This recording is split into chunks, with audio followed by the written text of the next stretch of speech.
कोकणातील प्रत्येक अपडेट जाणून घेण्यासाठी आजच माझे कोकणच्या सोशल मीडिया प्लॅटफॉर्मला लाईक, फॉलो आणि सबस्क्राईब.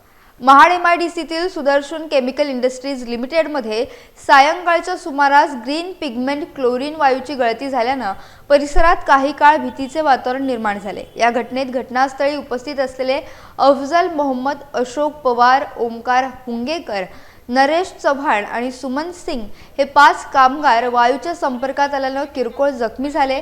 गळती लक्षात येताच कंपनीच्या सुरक्षा पथकानं तात्काळ उपाययोजना करत परिस्थिती आटोक्यात आणली. तसेच सर्व कामगारांना बाहेर काढून सुरक्षित ठिकाणी हलवण्यात आलं.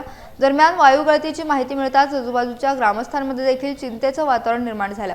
कंपनीत नेमकं काय घडलंय याची स्पष्ट माहिती न मिळाल्यामुळे काही ग्रामस्थांनी प्रवेशद्वारावर चौकशी करण्याचा प्रयत्न केला.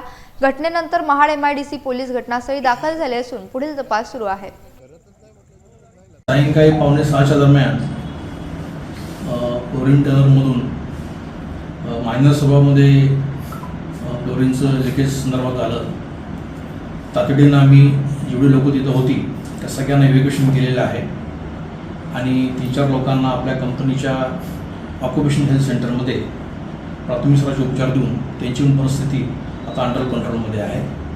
आपला कंपनीचा 24 आवर्स फॅक्टरी मेडिकल ऑफिसर आहे, त्यांच्या निगराणीखाली त्यांना उपचार देण्यात आलेले आहेत आणि ते आता सगळ्या सुस्थितीमध्ये आहे. त्याचबरोबर ॲडिशन टू दॅट महाराष्ट्राकडून आपण ॲम्ब्युलन्स मागून घेतला होता इमर्जन्सीमध्ये, त्यांनी पण चांगला सपोर्ट केला.